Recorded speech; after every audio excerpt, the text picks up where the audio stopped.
Saudaraku, perjalanan kehidupan bangsa Israel begitu panjang dan di luar akal manusia. Selama apa yang terjadi dan bangsa Israel alami. Mulai dari bangsa Israel tinggal di tanah Mesir, selama 430 tahun lamanya. Raja Fir'aun ingin menghancurkan bangsa Israel. Membuat bangsa Israel semakin pahit, membebankan lebih banyak pekerjaan kepada bangsa Israel, umat pilihan Tuhan itu.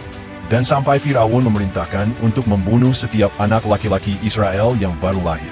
Pertanyaannya, mengapa Tuhan membiarkan hal demikian terjadi? Semuanya itu rencana Tuhan, dan bekerja dengan waktu yang tepat. Kemudian Nabi Yesaya juga pernah berkata, bangsa-bangsa yang kuat sekalipun tidak akan bisa berkuasa, karena kekuatan mereka yang mereka miliki adalah kekuatannya sendiri. Seperti Raja Kores dari Persia, yang menaklukkan banyak wilayah, kuasa yang bukan dari dirinya sendiri, melainkan Allah yang menggerakkannya sebagai alat untuk menggenapi janjinya. Artinya, tidak ada rencana terjadi secara kebetulan. Tidak ada yang bisa melawan kehendak Tuhan Allah.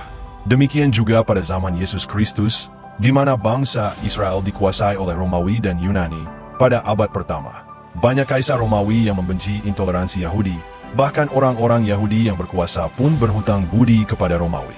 Artinya, dalam peristiwa ini, apa yang dialami oleh bangsa Israel seolah-olah dipertanyakan, di mana Allah dan kenapa Allah diam dan tidak bekerja. Saudaraku, banyak umat percaya yang merasakan masa depannya tidak pasti dan banyak mengalami godaan-godaan mengkhawatirkan untuk kelangsungan hidup. Sama sebahagian yang dialami oleh masyarakat Indonesia, melihat dilema kekuasaan di tangan pemerintah negara kita semakin terpuruk. Dari Menteri A sampai Menteri Z, mengeluarkan kebijakan yang tidak punya arah dan tujuan yang pasti. Siapa yang mengendalikan bangsa ini? Republik Indonesia. Jangan-jangan negara kita ini dikendalikan oleh bangsa lain. Saudaraku, itu sebabnya Yesus Kristus Tuhan kita mengajak kita, bagi umat percaya, hiduplah dengan keyakinan penuh kepada Tuhan Allah kita, Dialah yang memegang dan mengendalikan hidup kita di hari esok.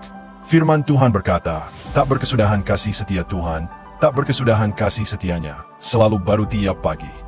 Kitab Ratapan 3 ayat 22-23. Tuhan selalu mendorong kita untuk memiliki pola pikir iman, mengetahui bahwa kasih setia Tuhan cukup untuk setiap tantangan yang kita hadapi, baik saat ini maupun masa depan. Katakan amin, dan Tuhan memberkati kita semuanya. Shalom.